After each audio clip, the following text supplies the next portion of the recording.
All right, so welcome back. This is episode 6, and today we have a guest star, and I'm gonna let him introduce himself. What's good, everybody? My name is Asier Belay. I'm currently a senior at Hopkins studying electrical engineering. And yeah, I'm very excited to do this interview. Yep. Shout out to Asier for hopping on the podcast. Appreciate having you here. And so, what I would like to ask you first is tell me a bit more about your journey, whether that's Hopkins or just in general. Oh, that's a good question. Well, okay. I guess it can go like way back. I was born in Asmara, Eritrea, and I lived there until I was 5 years old. At the time, my dad was already in the States, and so it was mainly just me and my mom for the most part. But I feel like that journey in a way has kind of like shaped me in a way. How so? Because like my mom and I, we had to cross the border into Sudan, but we had to do that on foot, and we were pretty much like leaving illegally. Like we were because at the time, like in Eritrea, like you weren't allowed to leave at a certain age. Yeah. And that happened to be like correlated to my mom's age, and so she had like for some time she had already gone to jail, trying to escape without me. But then second time around, she was pretty determined to like bring everybody, like us and my dad, all together. So yeah, I mean, the process was very long. We had to like walk on foot through deserts, hide through bushes at times and whatnot to just get here. So in a way, like I've seen like the journey in a way, right? And so yeah, I feel like I've seen the journey and seen like how hard they work to like try to like bring me into this position that I am right now. And so like from there, it's like instilled certain characteristics of me. One being like the hardworking aspect. Like I seen them work their butt off to like bring me here and like give that opportunity to my brother. So yeah, so with all of that, that's essentially like helped me come to Hopkins. So I mean, here I am now. Shout out. Yeah, I mean, you're talking about kind of having to cross the border, kind of, you said deserts, bushes, and that's like, that in itself is like a testament of work in a sense, because like, I'll tell you like personally, like me, you tell me go into the bushes, run through the forest, get to the desert, I'm staying right where I'm at. Like I'm not doing all of that. So that's huge, honestly, to be able to endure all that and still make it here, you know. Yeah, appreciate that. But like you said, I think that definitely seeing somebody accomplish that and work that hard and do everything, it definitely does motivate you to kind of want to be better, do better, and make sure that it was all worth it in a sense. I came here too when I was like 5 or like almost 4, but my journey was not the same. I went on a plane and just went straight here, different travel, but at the end of the day we're in the same spot. Exactly, yeah. And I think with that it motivates me the same way, because like my parents, they be working too, like 2-3 jobs, and it really motivates you because it's like the journey itself to even get here, that's already like crazy enough on its own. To be able to put yourself in this position, that's number one. But on top of that, to go beyond that and work even harder after you get here, it takes a lot of dedication, for real. Yeah. And I think, how do you see that in your day-to-day life? Like, what values would you say have been instilled in you? Like from that journey alone, or just in general? Just in general. Like I mean, I said it, but like the hardworking aspect. I mean, I don't want to take like the opportunities for granted, because like there's a lot of people like my age or younger, like back home, that don't have like these opportunities, right? So it's like, I feel like that's always been instilled in me to like just always work hard. And like, I mean, like people have told me like I'm like pretty hard worker, so like that's what I'm attesting to. But like, I'd agree. But yeah, I mean, like from that journey and like seeing like how they like take care of me and my brothers and whatnot, like I just trying to like pay them back at the end of the day. So I feel like the least that I could do is just instill that into my everyday life. Have you been able to go back home and visit?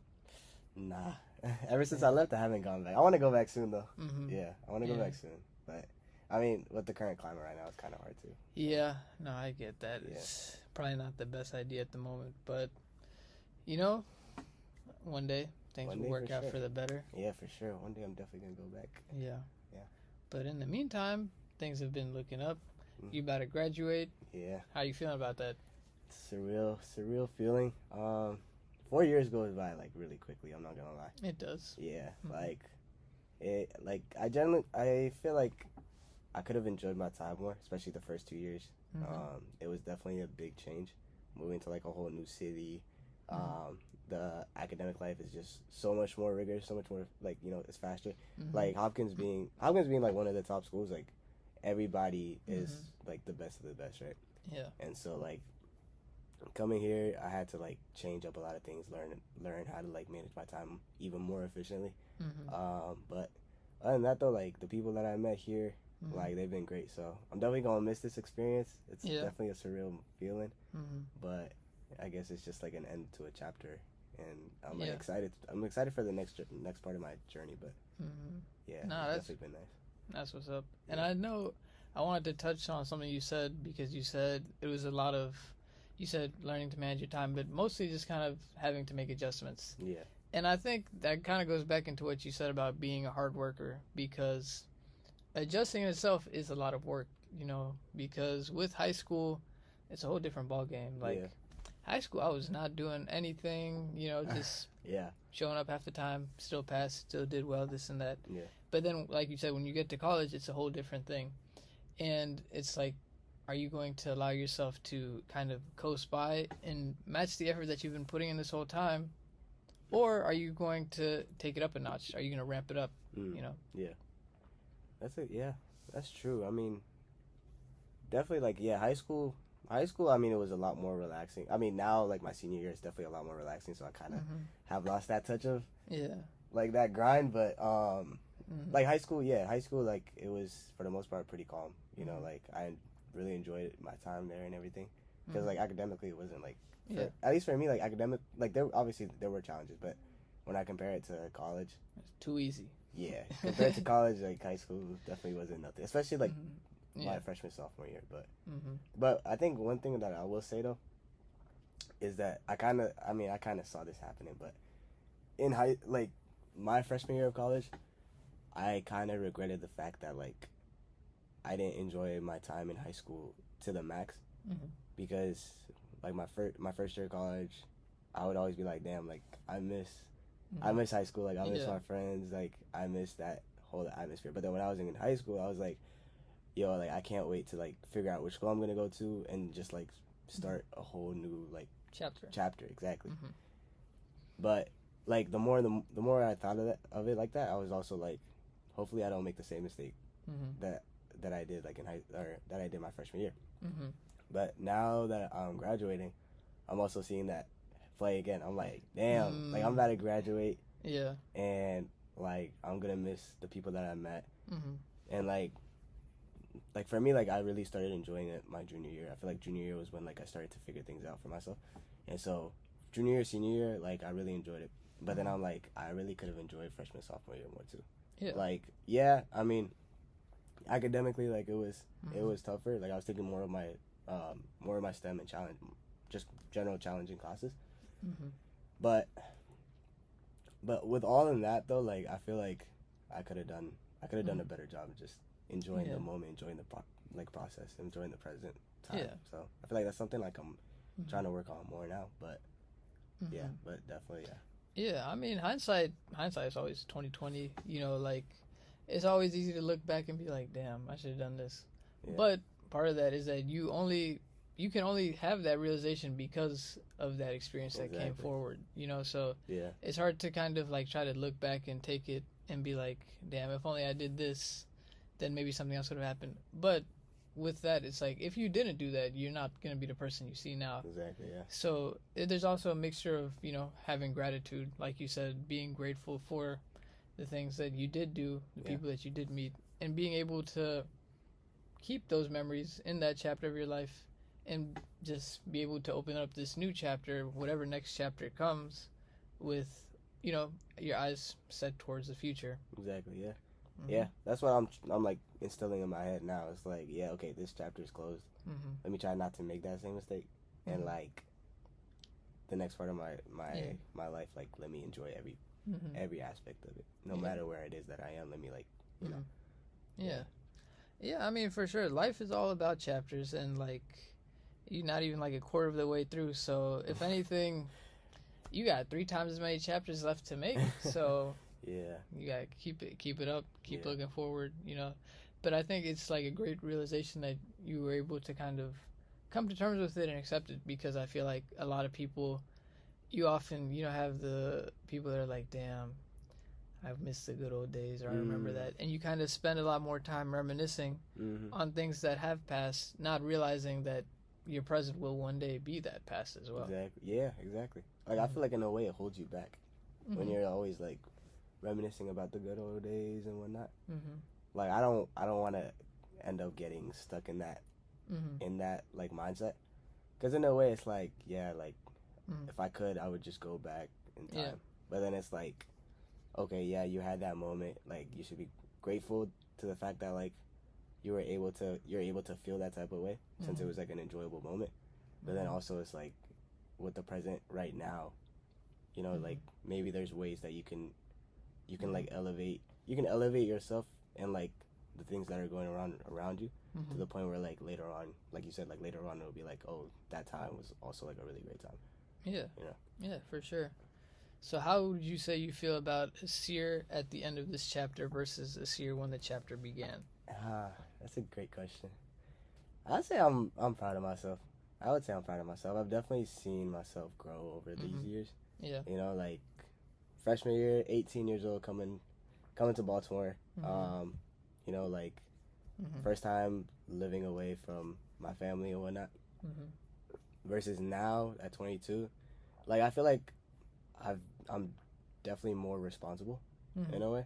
Yeah. And have a better like sense of like, I guess my thought process has also gotten better.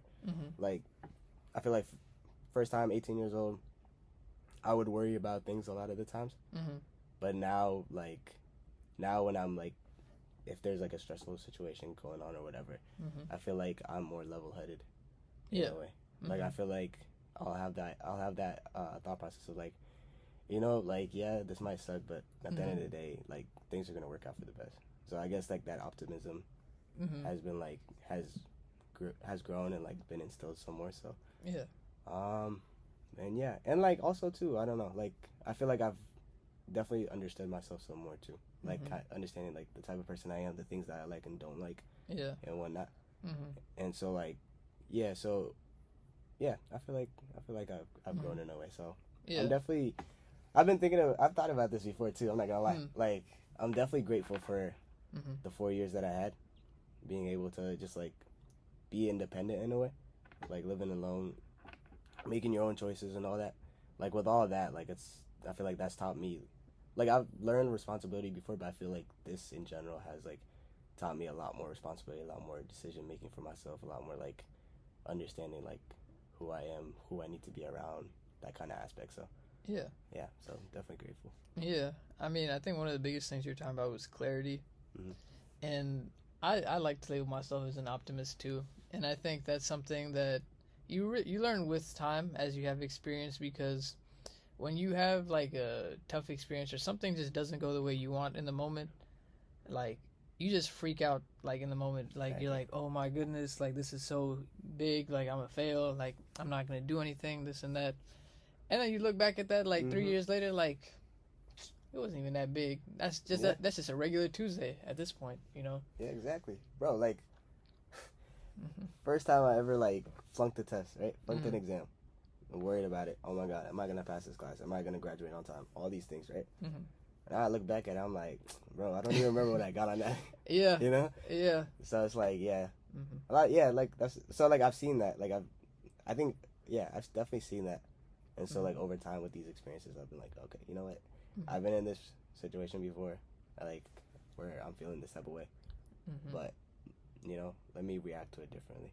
Yeah. Right. Oh, that kind of reminds me of like Yeah, this like you probably heard it, but there's like this quote that I really like. I don't know who it's by, but it's like 10% of life is what happens to you, but 90% of it is how you react to it. Yeah, I got that one saved. Yep. Yeah, right? Yeah. I really like that one. But yeah, like, I mean, it gives you a different perspective. It's like, okay, yeah, you know, yeah, this is happening, but it's going to be okay. At the end of the day, like, things will work out. And I've seen that, so. Yeah. Yeah. For sure. Because I feel like being human, one of the biggest things is, like, you stress, but with the stress, a lot of times you don't realize that you're stressing about stuff you have no control over. And that kind of makes it more worse because then it like compounds into, damn, I can't even do anything about it. Yeah. So I think one of the biggest things in growth is being able to just let it go, because it's like, even though it is stressing you out, understanding that the stress won't help you do anything or take action to it. Yeah. It only makes it worse. Yeah. You know. That's true. Yeah. And like, I mean, I'm definitely still working on that for sure. Like, it's a process. It's a process for sure. Like, yeah, like I've definitely, like I've said, like I feel like I have gotten better at it, but you know, I know that there's gonna be like in the next 5 years, I'm gonna be looking back at my 22-year-old self and be like, oh, you know, I was more worrisome than I needed to be and whatnot. So I just know like the process will continue on, and it'll definitely like it'll definitely be better. Yeah, I mean, experience is definitely the best teacher. Exactly, yeah. Because, like, it's the same thing. Like, I have homies who have had stuff that they've gone through and stuff. And a lot of times, it's like a wise person can see other people make mistakes and learn from them from those mistakes. But oftentimes, sometimes you need to learn a lesson yourself. I say that personally. Like, it doesn't matter how many times I've seen other people fail at something. If I do not actually take a look and examine what the lesson is or what they learned from it and look at the situation, I'm gonna have to learn the lesson the hard way, and that's on my own. Yeah. And that's when it sticks. Yeah, exactly. Yeah, like I mean, sometimes you just gotta experience it for yourself. It's a lot easier to like look from the outside, but unless like you're actually able to go in and experience it yourself, like that's when, because it's affecting you at that point. Like when you're looking at it from the outside, it's not really affecting you for the most part, but like when it actually is happening to you, that's when it's like, okay, you know, this is what I learned, this is what I came out of it with, and then in the future, if this was to happen again, these are the precautions I would take, or these are the measures I would take and whatnot. So yeah, I mean, like, you don't really pay attention until it happens to you, in a sense. And with that, like, with being able to kind of take something away from it, life is meant to be experienced. Like, the life that you live is one that nobody else does. Like, your life is really just influenced by you. Like, nobody else can live your life for you. Yeah. And with the experiences that you have and the lessons that you learn, they're best learned when they come straight from you. Exactly. You know, that is what life is. Exactly, yeah. And I think one of the things you were talking about earlier was, like, having growth when you had to move out the house and, like, live away from them. And I resonate with that. I feel like as somebody who went to undergrad, like, commuting from home, like, I didn't live on campus. Like, I was at home all 4 years. I feel like it stunted my growth in a sense, because you don't have that same independence, you know. And at the end of the day, it's a blessing to be able to still live at home. Right, you know, you get the free food. You don't you don't got to pay rent, all that. It's great, but I think it definitely does. It's like a little protective barrier around it. Yeah. With that, you don't get the same independence, and maybe you have more guardrails up, and you can't fail as big. Yeah. But bigger failure is what leads to bigger growth. That is true. That is true. As much as it sucks too, I mean, like when you think about it, it's like, I don't want to go through this failure. I don't want to do that, whatnot. But a lot of the people that end up being successful, from what I have seen, they've had to go through a lot of failures. Whether that's like to launch their first business, had to fail so many times. I think it was like, I forgot who it was. Wait, no, I mean, I forgot what the number was, but I think Thomas Edison, and the number of light bulbs. Yeah, he had to like. It was like 1,000 or something. Yeah, it was a crazy number. It was a crazy number that he had to like constantly keep on pursuing. But like fail, over. That gets annoying, but you know. And then even like the bigger things in life, though, like those failures will definitely teach you things. Yeah, and with that, that's the thing. Like when you think Thomas Edison, you don't think, oh damn, like he made 1,000 terrible light bulbs and then finally got one. You just think about the one. Yeah. You know, exactly. Yeah. One failure is not as impactful as one success. Exactly. And I think with that, one of the things that people kind of overlook is that you value failure a lot more than you value success. Yeah. Or you feel that failure is more indicative of who you are as a person. Yeah. Yeah, which is kind of crazy to think about, honestly. Mm-hmm. I mean, it should be the other way, but then, I mean... Mm-hmm. Yeah. I mean, it definitely puts into perspective because in life, you are guaranteed failure. Mm-hmm. And I feel that with the knowledge that failure is always guaranteed, you would think that people would be maybe more accepting of it or just take it on. Mm. But easier said than done. Like, sure, nobody likes to fail. I'm not really a fan of failure, but it is a necessity. It's a necessary evil. Yeah. You know? Yeah, something that, no one really likes. I mean, I know for sure I don't, but you definitely need it, though. Yeah. You definitely need it. Yeah. What would you say has been, like, a failure that you often, like, think about or replays in your mind? Whether that's, like, at Hopkins or just in general. Yeah, that's a great question. I think it would have to go back to high school.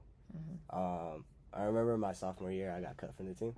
Yeah, it humbles you. It humbled me, yeah. I mean, to this day, I'm not gonna lie. I feel like there was some politics in it. I didn't have my physical form filled out. Same with my best friend. It's high school sports. There's always politics. Exactly, Mm-hmm. But like, excuses aside, though, I think from that one, I kind of gave up on basketball in a way. Like, I mean, I still liked it. Like, I would go, like, play for fun or whatever. But then that joy definitely died because of, like, there's no way I didn't make it. There's no way, like, I kind of, like, started comparing myself. Like, yo, there's no way this guy made it over me, Which, I mean, that happens. Like, it's common. But, so, like, when I started thinking like that, I was like, yeah, no, I don't like basketball anymore. I don't like this. Like, even though I still did, I just, like, tried to, like, make it die out. Yeah. You know what I mean? And so with that, it ended up being, like, I could have, like, it goes back to, like, the reaction thing again, right? Mm-hmm. Like, instead of, like, me being like, okay, like, I got cut from this team. Mm-hmm. Like, what is it that I could work on? Yeah, that I could improve on. Like, maybe I could go to the gym more, because back then, like, I was, like, very scrawny, what I'm saying? Or Habesha build. Exactly, before the gym. That's how it be. Or, like, maybe my IQ was, for sure, my basketball IQ is definitely not the best. I would take some crazy shots. I still do, I know. But, like, but, like, but in a way, I could have, like, thought like that.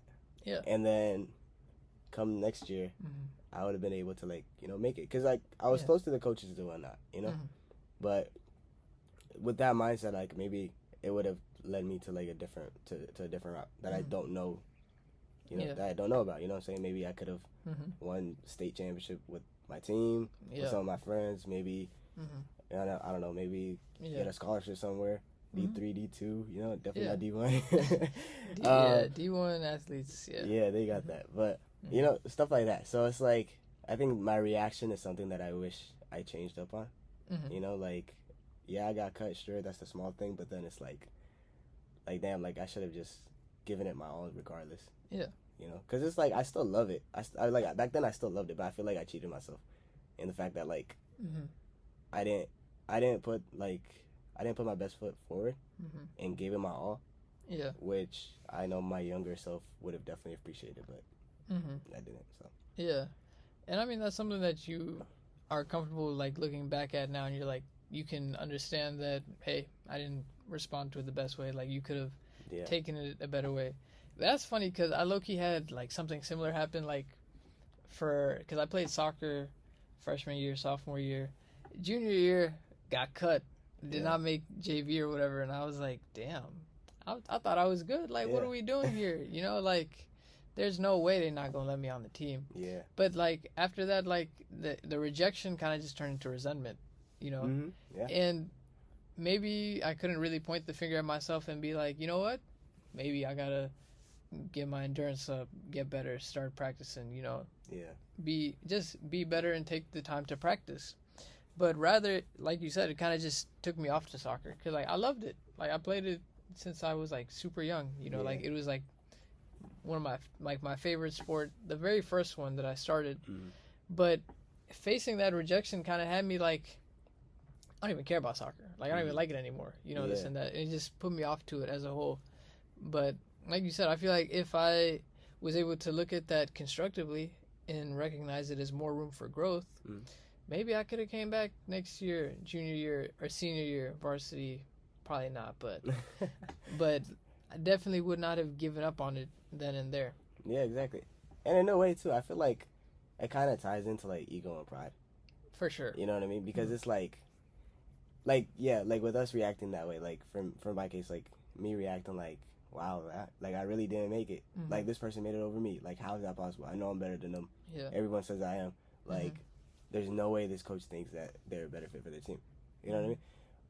In a way, that's like, yeah, you're feeding towards your pride, like in your ego. It's like that's just a negative aspect of it.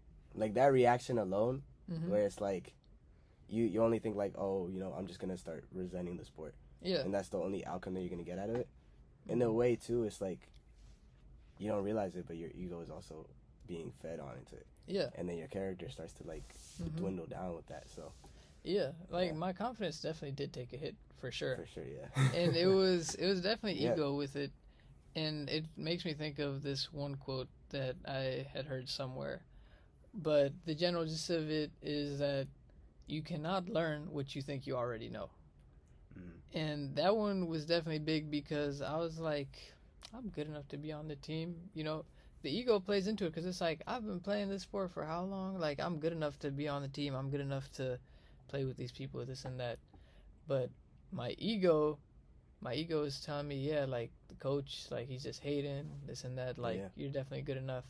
But I couldn't really sit there and look at myself and be like, I got to get the reps in. Like I need to be more consistent with it. Like get in better shape. Yeah. Yeah. I mean, it's very humbling. That's for sure. It was very humbling. I'm glad. I mean, I'm not gonna lie. Like looking back at it now, it's like now that I have that realization, like okay, you know, like I could have definitely reacted to it better. Yeah. Like I'm glad it happened the way it did because it's like now I feel like like I said again, like with the reaction thing, like I feel like I can react better. Yeah. You know, so it's like okay, I did that. That was a mistake. I should not have reacted that way. In different situations where I don't get my thing. Yeah. Or when I don't get what I wanted, it's like it's you know it's there's something else better. Yeah. You know, like. For instance, like in today's today's job economy, or like in the economy right now, or with the job market, the climate is like it's very, very, very competitive. Yeah. So like for me, it was like a whole lot of rejections, hundreds and hundreds and hundreds and hundreds of rejections. But thankfully, it wasn't like, like I didn't feed in my like ego. Yeah. Like it's not like I go to Hopkins studying electrical engineering, like like they should want me, or like they.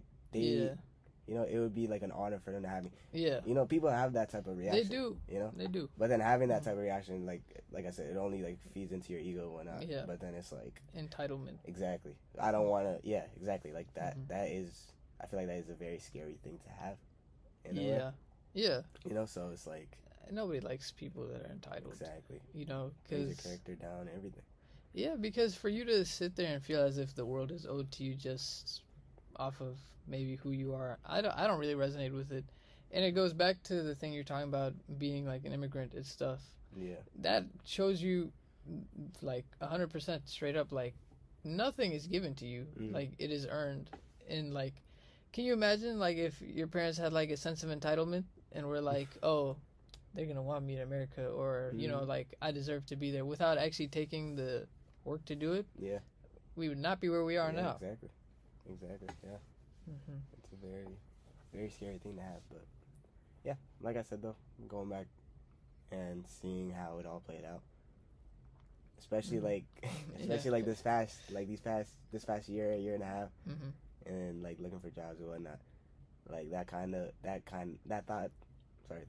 thought process definitely has like helped me out. Yeah, because like we said, failure is guaranteed in life, so yeah. If you cannot learn to take failure, failure takes you. Exactly. And that's a bar.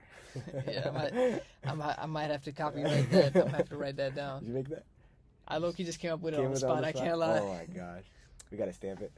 I'm definitely you know, 2026. Yeah, copyright. That's the one right there. Definitely putting that in there. Might have to use it somewhere one day. Yeah. Nah, cause hooping, like, it's levels to hooping. Like, I'm a casual. I'll say straight up, I'm a casual. You know, like, I can shoot, I can get a bucket here and there, but ISO, no. Yeah, no, there's definitely levels to it. Yeah, I've like played with some like college players. Yeah. And like I used to work at this basketball clinic, and so in the summertime we would have like summer camps. Yeah. And so I don't know, like they decided, I don't know why they chose me. I didn't even have any like professional experience or anything like that. But I saw some of the college hoopers and also like overseas players too. Yeah, overseas. They're tough. Good. They're tough. Yeah. They are good. So yeah, I mean that just shows you too. It's like when you think you're good, or you think like, you know, when you think so highly of yourself. Yeah. I feel like you get complacent in a way, and so that just prevents you from like, pushing to be like the best that you could possibly be. Yeah, because in order for yourself to grow, you have to believe that you can grow. You can be better. If you don't think, if you think you're already up there, you think there's nothing else you can learn. You're not gonna try. Exactly. You know. Great though, cause like you could have been on one of those House of Highlights AAU mixtapes, get like postered on. That would that would have been a bad look. Oh, that's a good thing now. Yeah. Like honestly, I'm thinking back, because I didn't play AAU when I was younger. Because it was like it is very expensive. Yeah, it is. You know what I'm saying? So it's like, maybe there's a good thing I didn't play. There might have been a 6'8" dude just running down. I think I could block him. You gonna get dunked on by Cade Cunningham? Just that. Oh my god. Yeah. That'd be bad. It's crazy though. Like my brother now, my younger brother. He's playing AAU and everything. Yeah. He's doing good, but yeah, he's definitely grown. He's definitely grown. Yeah. Also, I've definitely seen him grow with certain things. So yeah, you think you locking him up or he getting a bucket on you, bro? I feel like I have to say it because I mean, if he was to ever hear it, he definitely wanted me to say. Like, he's 16, and I mean, he's growing. Like, he's a little taller than me, so he's like playing high school basketball, AAU, all that. And like, I mean, forever I've like whooped him in basketball, right? Like, you know. But then it wasn't until recently, like, he actually got one on me. Yeah. Yeah. So he like that was the last time I've ever played with him. He said, "We're cutting it right here. No more one-on-ones." No, it was mainly because like that was the last time I've been home, right? Yeah. So he beat me then, bro. I know he's nonstop talking. Every time he's texting me, yo, you're a bum at basketball. I beat you. Like, you know. So it's like now it's like when I go back home, that's my first initiative. It's like let me make sure I play. Show him how it's done. Yeah, let me get that back. You know. Yeah. Yeah. No, it is definitely a big thing, like, especially seeing your siblings grow. Because I have two younger sisters. And I feel like one of the things is, like, as you spend more time away, it's like when you're not at home, that's when they grow the most. You know, because, like, you don't see them for months at a time. You come back, like, who's this? That's what, literally, like, I left home one day. I was still taller than him. I come home the next day. Yeah. He's taller than me. I'm like, what? It's just crazy, And how would you say that has been, just like seeing your younger siblings like grow up? It's been great. I mean, I've cherished it and I've loved it. Like, I'm the oldest out of three. I have two younger brothers. The middle one, he's 16, and then the youngest one is 10. So like, there is a big age gap in between.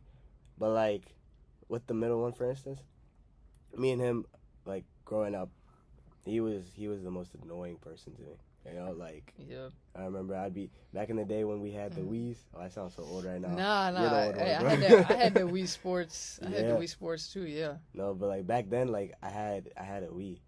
And that was the first time I ever played, like, NBA 2K. Yeah. Right? And so, like, he was like 3 years old. He wasn't going to school at the time. He wasn't going to preschool or anything. Yeah. I'd come back home from school, and I'd have, like, there'd be 2-3 discs just jammed in. So now it's just like, now I'm like, like, I'm frustrated. You open the door, you already mad. Yeah, exactly. And it's like, and it would be like on Fridays, I would be able to like play the game on the weekends and everything. Monday through Friday, no TV. So, you know, I'm already looking forward to it. Yeah.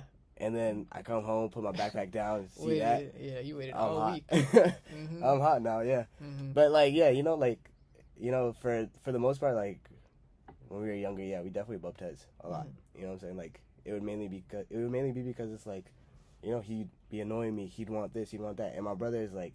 Mm-hmm. Like I love him to death, but like he's definitely like more of like my way, the highway, and that definitely like annoys me.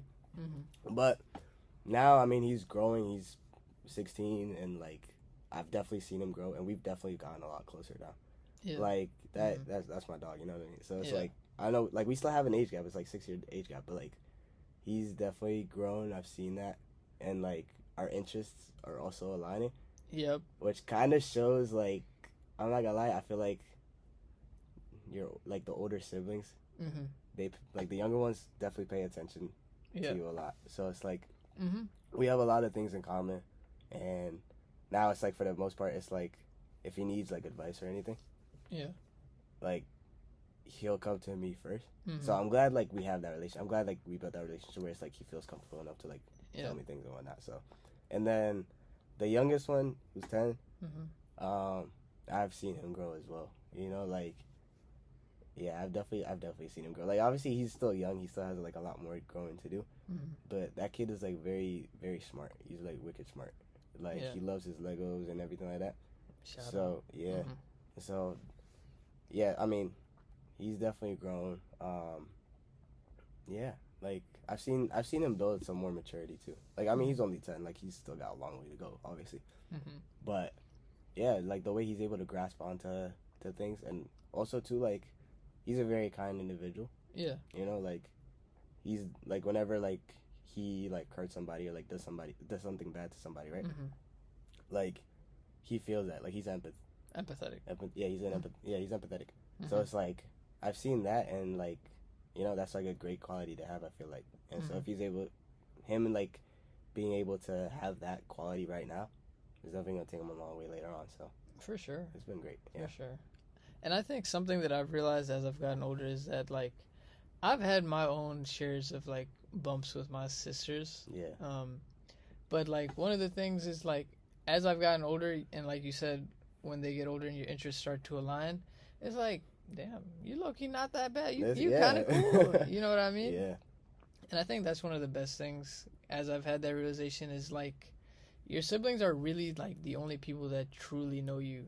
Mm-hmm. Like we said, like, through the different chapters of your lives, like, they've been there since, like, towards the beginning, or mostly at the beginning, but they see you grow as you go on throughout life. And I think that's something that I've come to realize now, and I've really loved more so, because it's like, if anybody knows me, it's them. Yeah. Because there's friends come and go, sometimes you only see people for certain chapters in your lives, but they're the ones who are always there. And exactly, seeing them grow is like, damn, this is nice, like nice when you, because me and my sister, or both of my sisters, we have a 5 and like 7 year age gap. Me and the youngest one, we was going back and forth. Like, it was, we probably have like a couple videotapes from like way back, but like we would literally argue all the time.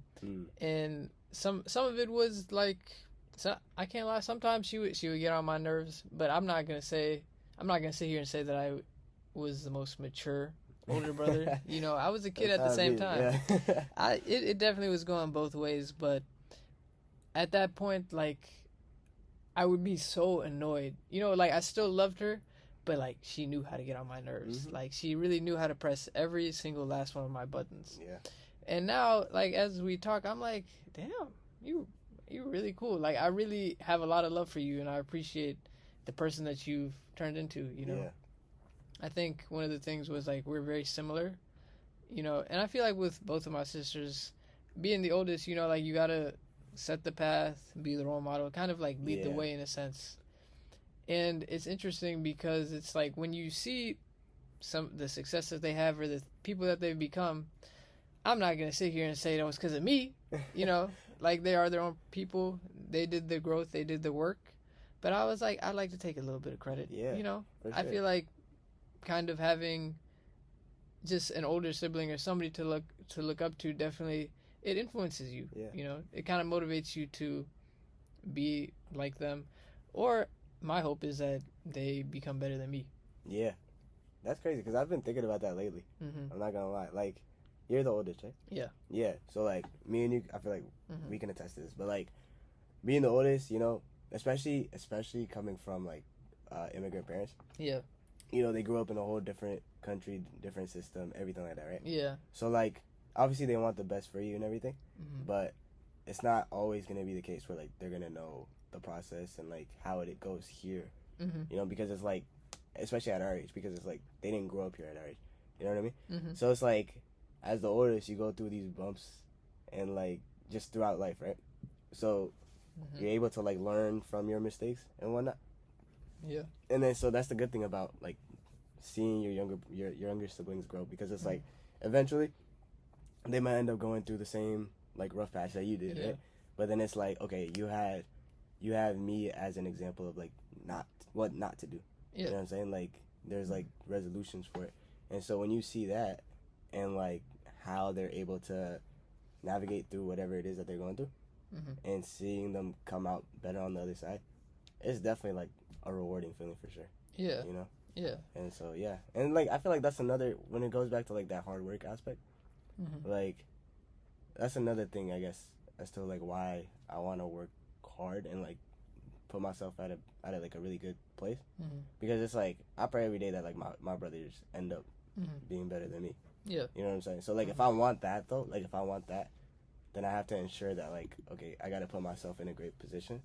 So you gotta raise the standard. Exactly. Not to like put any pressure on them or anything, but then for them to just like, you know, strive for that and just be better, so that they can be like, oh, you know, like, you know, my brother set this standard, but like I was able to beat it, and I'm just gonna be like in the backseat, just be like, I love that for you. Yeah, for sure. Yeah. And I think one of the things you're talking about was like with like our parents and like being first gen, because like I was the only one who was born back home. Like both my sisters were born here in the U.S. too. Yeah, same. And like with my parents too, like they're not born here, and I know, like I can look at it now with the age and experience that I have. Like I feel like they did a pretty good job at raising us. Yeah.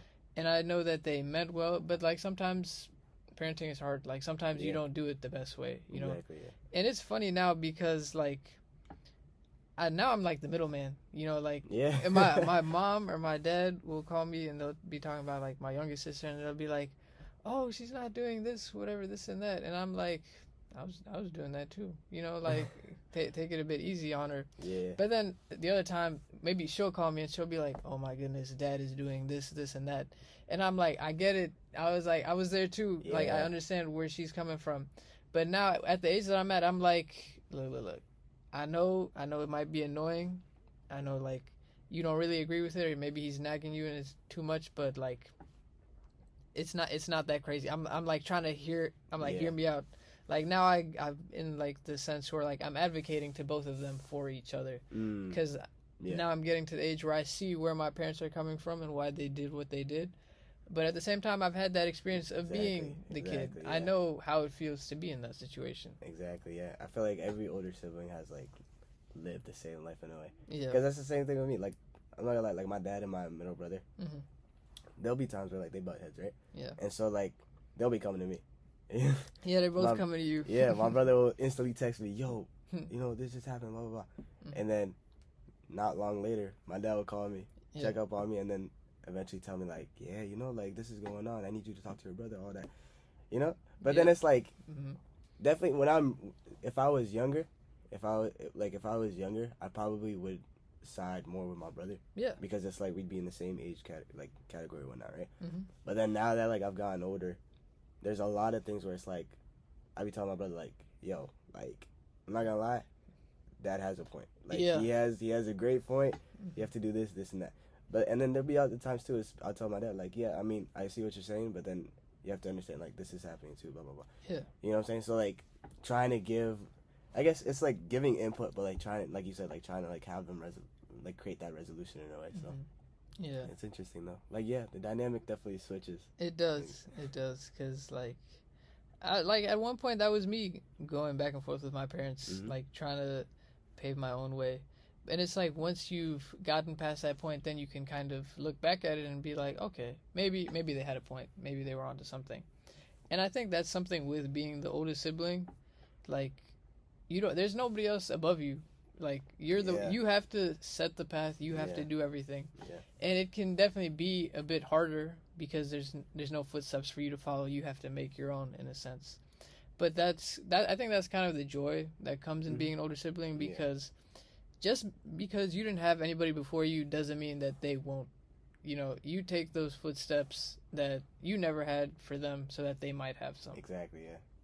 Yeah, and it goes back to seeing, like, you doing that and then seeing the results at the end of the day.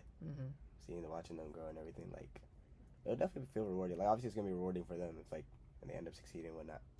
But in the back of your mind, you'll also be like, I'm good. Like, like, you feel proud in a way. So. Yeah, definitely a sense of pride. And I think it's mostly just because, like, when you see them succeed, when they accomplish stuff and when they're doing well, even though that's not you that's doing that, that's not your accomplishment, it's not your name on whatever degree, diploma, or whatever it is, at the end of the day, you take pride in the success, because at the end of the day, that's what love is.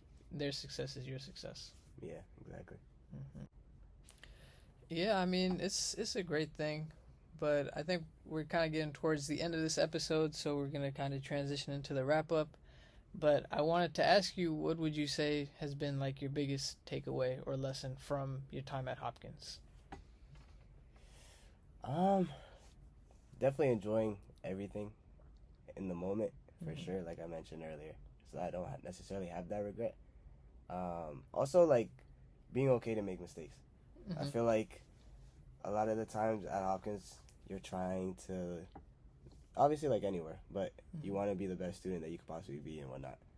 And whether that's to, like, make yourself seem smarter than you are, or, like, trying to impress professors or anything like that to get the best opportunity, that kind of comes in to, like, you trying to be a perfectionist. Yeah. And, like, with my experience with that, like, trying to be a perfectionist, for the most part, like, people would be perfectionists in order to, like I guess, fulfill themselves and what they've accomplished. But then for me, it was more so, like, trying not to mess up so that other people's perceptions aren't like, oh, like, what is he doing? Yeah. Like, he's not fit for this, that kind of stuff. But I guess, like, when I do that, I tend to, like, perform worse than when I'm, like, more laid back, more carefree, just, like, being able to accept the fact that, like, I'll make a mistake or whatever. You know what I'm saying? And so I think, I'm still young. I'm still, like, navigating through life and whatnot. And so those mistakes will definitely continue coming. Yeah. And I'll continue to, like, learn from them and whatnot. But I can't necessarily give in to the fact of trying to be a perfectionist, because if I do, then when I do fail or make mistakes, for me, it's going to be harder to accept them. Yeah. And so, like, if it's harder for me to accept them, then I won't necessarily want to learn the lessons that come with it. Yeah. So I think just, like, trying to give myself grace, especially going into, like, the next chapter of my life, and just understanding that, those mistakes will come. I just can't necessarily be a perfectionist in everything that I do, because the times that I learned the most were from me making mistakes, like me, having to grind through it, and just having to, like, tackle things head on and just struggling with them, because eventually, like, those lessons will definitely, like, stick on a whole lot more. So if I want to be the best version of myself, definitely try not to be a perfectionist, but more so just learn. Yeah. I agree with that. I think for me, something that's helped with that is, like, I try to tell myself that at the end of the day, I strive for progress, not perfection. Yeah. Because progress is always going forward. And perfection, I feel, is something that you can never truly reach being a human. And I think one of the things you touched on was, like, being a perfectionist or wanting to perform well so that other people don't pay too much attention to you. And I think that kind of goes back into it, like, with failure, a lot of the fear of failure comes from the shame or embarrassment that you might feel from having that failure noticed by other people, Yeah. And I think that fear of possibly looking inadequate or incompetent to other people is what will often hold you back from failing, in a sense. But if you don't fail, you don't really go anywhere. Mm-hmm. Exactly. With the growth and everything. It reminds me of this one quote that I had read. I think it was like a Greek philosopher. It was like, I think his name was like Torrance or something. But with the idea of failure and growth and being better, because that is what it means to be human, he said, I am human and let nothing human be alien to me, or something like that. And why I wanted to bring that up is because failure is a part of life, because what you get out of failure is growth, or you fail because you don't know. Exactly. Yeah. You can't fail at something that you already know. Maybe you can, but failure is pretty much highlighting something that you may not be as adequate or as good at as you believe you are. And that is the process of being human. With being human, we are imperfect, and if we're imperfect, that means we're destined to fail. Exactly, yeah. And failure, if anything, failure brings you closer to perfection, despite perfection being something that humans can never be. Yeah. So I think with having failure, it is important to look at it not just as failure, not just as like a setback, but as kind of like a stepping stone onto that road of progress. Yeah, I agree 100% with that. It's definitely something that I'm gonna try to instill more into my life. But obviously, the faster that you learn that, the better it is for you. Yeah. And a lot of the times, like your perspective on things will definitely change, but for the better, though. So. Yeah. I think failure, the sooner you accept it, the sooner you grow. Yeah. And I think part of that, like you said, comes with giving grace to yourself and being kind to yourself, because you can't expect yourself to have all the answers. You can't expect yourself to know everything. And I think that's something that I've struggled with in the past for sure, giving grace to myself, because at times I will be like my own worst critic. Yeah. Like, you blame yourself for not knowing better until you know better. Like, how can you expect yourself to learn the lessons if you never go through the experiences to learn the lessons, Exactly. And I think a lot of people at this school can relate to. But it's like, when you have that perfectionist mindset, in a way, things aren't going the way you want them to go. It kind of messes with you, like messes with your head, and then you kind of like wonder, like, am I good enough for this?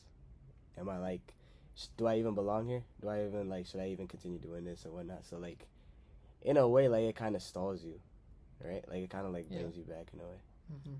Yeah, I mean, that's like classic like imposter syndrome, and like I could go on a full rant about that, but another episode, different time. But I think with that, with like being perfect, if you're perfect, then you're kind of like, that's it. Like, there's no growth, there's no change. And I feel like that's why perfection is something that I don't really strive for anymore, because if you are perfect in a sense, there's no more room for you to grow. There's no change happening. You're in a fixed state, and that's kind of boring to not be able to change. Right. And that's why I really I like to call myself as imperfectly perfect, because with that, in that sense, it's like you can grow, you can change, there's flexibility in it, because your end date is not set. You have the ability to wake up tomorrow, be a different person. And I think that's the beauty in imperfection, because although you're not perfect, although you're not uniform and you're just the same forever and you don't change, you have the ability to change. You have the ability to reinvent yourself, to be different, to kind of be who it is that you want to be, in a sense. Yeah, I agree. Yeah. But I think that might be everything we got planned for today. So we're going to start to wrap it up right here. I want to say thank you for hopping on the podcast. Of course. I appreciate you for having me. This was a great experience, honestly. Yep. Cross it off the bucket list. For sure. But thank you again for coming, and I will see you guys next episode.